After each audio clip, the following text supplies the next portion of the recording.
John, thanks What so up? much for coming to hang out with me in the big city of Shelby, Mississippi. Shelby, glad to be here. I am so glad that you did. I am working on a project with Rise, and I know you know a little bit about it, but Tea Time is our opportunity to share what we're doing with Rise, what we're doing with education, and how we can really change and make education in the Delta even better than what it is, so that we can achieve the goals that we think our children really need and deserve. But I thank you so much for joining me on Tea Time and really taking the opportunity to share all of your wisdom. How long were you in education again? Well, I was in traditional education for 18 years. I spent the last year as a consultant. So, been in there almost half of my life. Half of your life. Yeah. Well, I appreciate what you're doing with Rise, with the Praxis teacher cohort, and all the good work that we get. Excellent trying. reviews. We Excellent trying. reviews. Don't believe on that. everything. Don't Yeah, believe we it trying. all. Look. Yeah. Well, I wanted to, once we decided that we were going to do Tea Time and really start having true conversations about education, you were one of the first people that came to mind. Oh, that's sweet. That's sweet. I don't know. I can't say sweet in front of you, but, But the English teacher's gonna get on you. But I thought about it for a while, and my big concern was like, what do I talk to John about? Because he wears so many different hats. And when it comes to education, from being a teacher to an administrator to being a parent to being a pastor to just you have so many crucial roles when it comes to education. Yeah. That I settled on one though. Okay. I settled on us having a real conversation about responsibility after I was listening to one of your songs, because you know I'm a big fan, and my husband and I, we always laugh because the very first time I met him, after about our second date, I gave him your first CD, the first CD that I received, and he loved it, and we both had it playing in our cars for I don't know how long, until we finally just said, John needs to come out with a new album, and you did. So I don't know if it was because we said it, but you did. So on that album, your first single is Can't Be Quiet. Can't be quiet. And I was listening to it, and I was really thinking about how that relates to where we are in education, and how the lyrics, particularly the bridge, when you really talk about where we are and how do we do something about it. Like why can't we be quiet and just kind of continue to going by our daily routines when all this stuff is happening in education. So what kind of inspired you? Like, that's what I really want to know. Well, that song, it was crazy how my album was actually finished when I wrote that song. I had already been sent off to be mixed and everything, and so I sat down and wrote that song, because a lot of times we're really not quiet. We just talk to the wrong people a lot. You know, we talk to the people that can't really do. Like, if I got a problem with you, I'll talk to somebody else about you. Right. And that doesn't really fix the problem. So when it comes to the song, was just inspired because there's so much hurt, so much pain that we see, and we just ignore. So you mentioned the bridge. The bridge starts off with, close my eyes. I just can't close my eyes and pretend. And a lot of times we just pretend things. We just close our eyes and just pretend that it's going right. But it's time out for that. We got to really see a need, we got responsibility, open our mouth and talk about it. Because in our area, we got a lot, we got a lot of issues, we got a lot of things. But we can be a help if we would just open our mouth. And as a parent, if I come to the school, not to complain, but come to the school to try to see how can I help, as a teacher, stop pretending that I'm teaching and actually make an impact, and when we see something, a kid going the wrong way, I think I didn't know how to teach when I started teaching. I didn't come from education. Yeah. I didn't come from education. I was a math major, but I took no education classes, but I did love people. Yeah. So, and I did have integrity. And so, and that goes a long way in class. That goes a long way anywhere. Right, When you just right. love people. And so that's what I did. And so I just made a decision that I'm not going to be quiet anymore. If I see something, I'm going, what do they say? See something, say something. And I believe that's going to make a big difference in our community. Oh yeah, absolutely. I was thinking this as you were talking. In the bridge, it also says like, "I've got love in me, and love is all you need." Like that Right. is the first step when we say like, if it was me, if it was my child, Right. what would I do differently? And I know a lot of times I hear people say stuff about how parents don't care or the parents aren't involved, and if parents did more. Well, personally, I believe that if the parents knew how to help, they would. Right. Because they love their children. Right. They want the best for their children. And I Right. think like that's a big piece of what we're trying to do with Rise. It's kind of change the perception around not just education from the teacher's perspective and how teachers need to be better, and we need to have better resources, and we need to but when we say parents need to be more involved, we need to also say, how do I help them to be more involved? Right. How do I love them enough so that they can show that love in a way that is going to produce the outcomes that we want to see, but also those parents, they want their kids to be successful. Right. And I think we don't have enough people saying that and recognizing that our parents want what's best for their kids. Yeah. They just might need some help with how to get them That's where right. they want it, where they want them to be. And so, like, we know that parents have a responsibility to education and making sure their kids have all the resources and everything that they need. But like, what advice or what tips, if anything, would you give to parents who want to know how they can really get involved with education? Well, I mean, the thing is, for parents, getting involved in education is really spending time with your child. That's the number one thing, spending time to get to know your child. And because sometimes a parent will come and say, "My child didn't do this," but you don't really, you need to. I'm gonna take a sip on that. You need to know your child, and when you know your child, you know, yeah, because they do it at the house. And most of the time, kids are kids. You know, they might show out a little bit outside your presence, but for real, you know. So to get involved, you know, spend time with your child and be honest. You know, so actually. I think, you know, you need to come to the school when there's not a problem. Yeah. That's an easy first step. Get to know your teachers. Get to know the teachers. Be a part. I had a student, and I thought it was so awesome. Her dad came and sat down in my classroom, and he followed he followed his child to all her classes, and I said, man, that's awesome. And they had a very special relationship. And just to take that time, he doesn't have to know algebra. Right. You know, you don't have to know algebra, but when they know you care about what they're doing, it means a lot. Yeah. And so just showing them I care. I want you to go higher than I went. You know, that kind of aspiration. It goes a long way. You don't have to know the subject. Just know your baby. So I know a lot of parents who maybe don't feel comfortable coming to sit in the classroom all day, or they would like to do something like that, but maybe they don't feel like they're welcome. And I think that's when it comes, that's the responsibility of the school Right. then, to make sure that all our parents feel welcome, and that they know that they have an important role to play, and that we can't do what we need to do inside the schools without them. I think we don't say that enough. Yeah, because schools are a part of the community. They are not separate from the community. Right. They are actually a part of the community. And when we as educators make that clear, and sometimes we don't.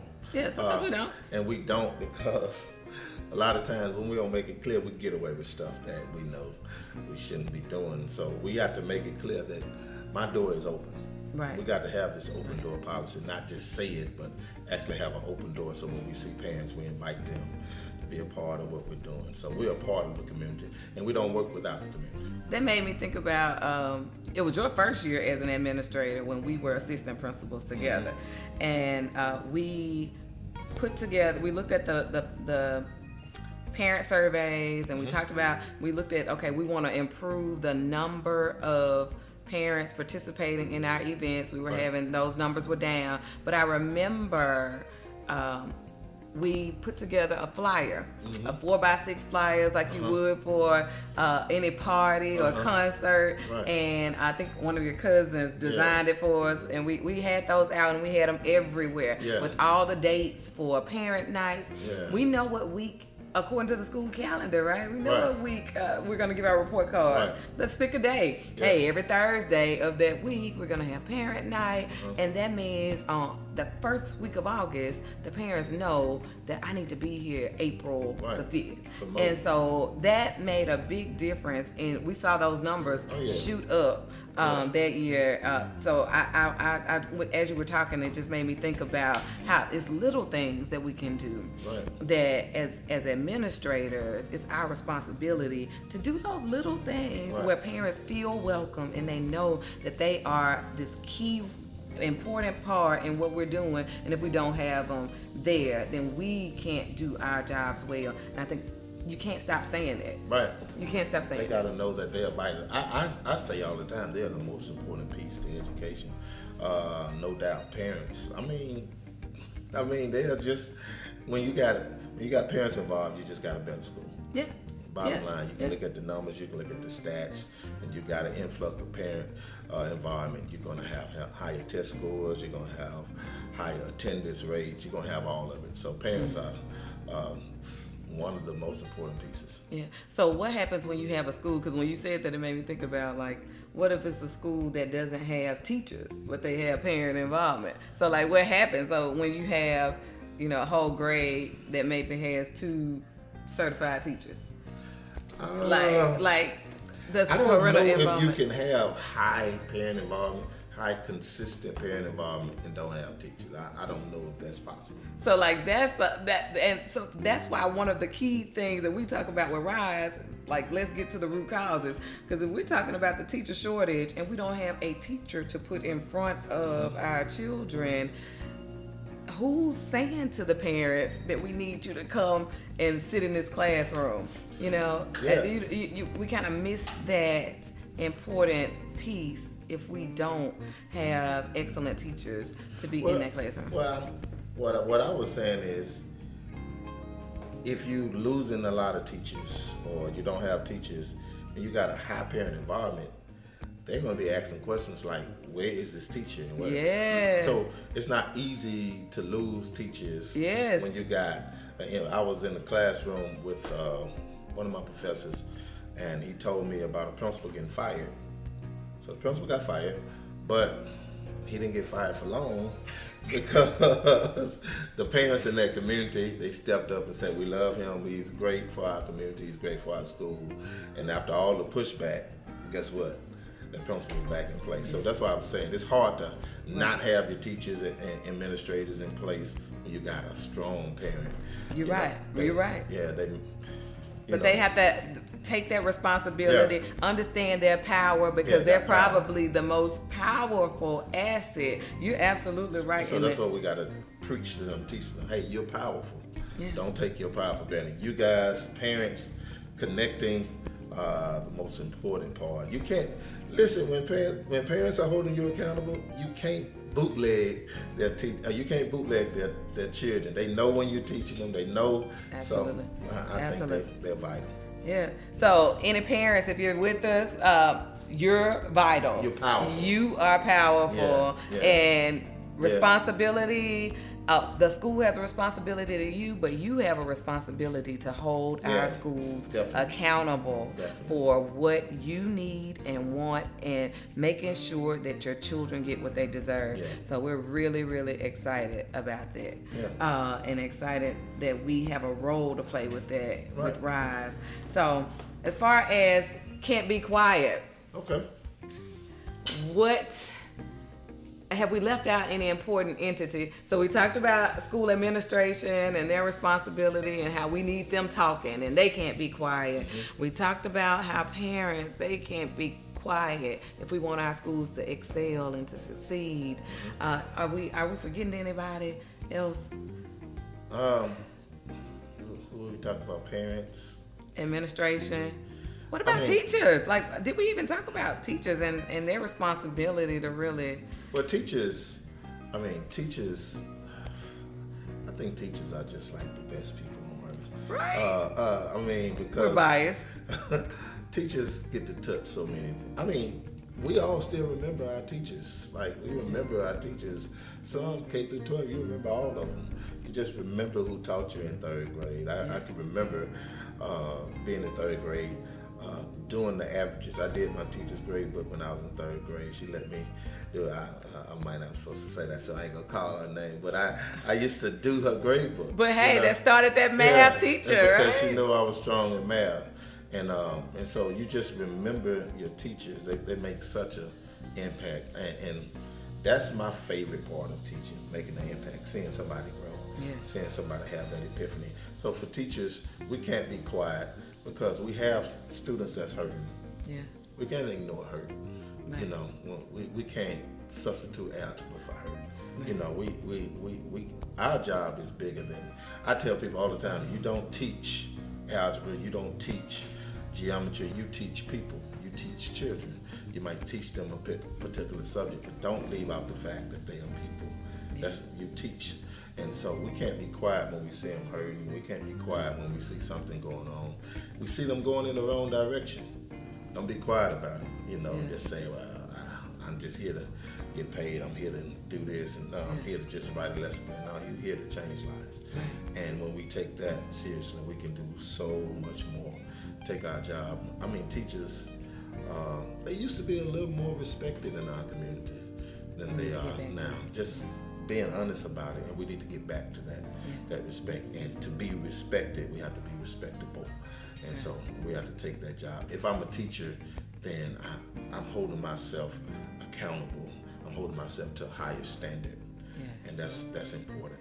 Yeah, I will get on the soapbox about that one, so I will stop right there before I speak on that. But professionalism is, until we start taking that our profession seriously, we will not get the outcomes that we want to see in our school. And it can't just be one or two teachers. It can't be a few out of the bunch. We as a profession are going to have to exemplify all the things that we want our students to see and achieve. We need to be modeling it. Yeah. We need to be modeling it. Yeah.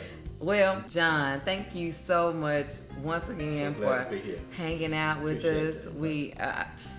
I cannot thank you enough for all that you're doing with Rise and what you're doing in our community. And Appreciate I love the song. Okay. I love the motivation that I get when I listen to it. So if other people want to hear your talent and this wonderful song about being motivated and being the best person that we can be, where can they find it? Well, they can get the song. They can go to my website, www.johnsmusic, JOHNZ, music.net, or any digital outlet. John Howard, the name of the album is Purpose. The name of the single is Can't Be Quiet. iTunes, Google Play, any digital outlet. Go to YouTube, wherever, and just check it out. And it's available along with many other songs. I'm glad to be here. I'm glad to be back in my birth town, Shelby. So I'm glad to be here. Thanks for the invite. Thank you so much, and thank you guys for being a part of our Tea Time.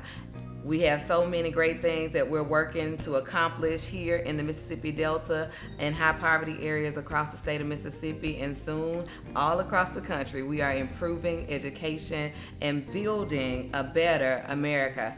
We would love you to follow us on our social media, on Facebook, on Twitter, and on Instagram, but also join us on our website at www.risems.org. Thanks again. Thanks, Peace. John.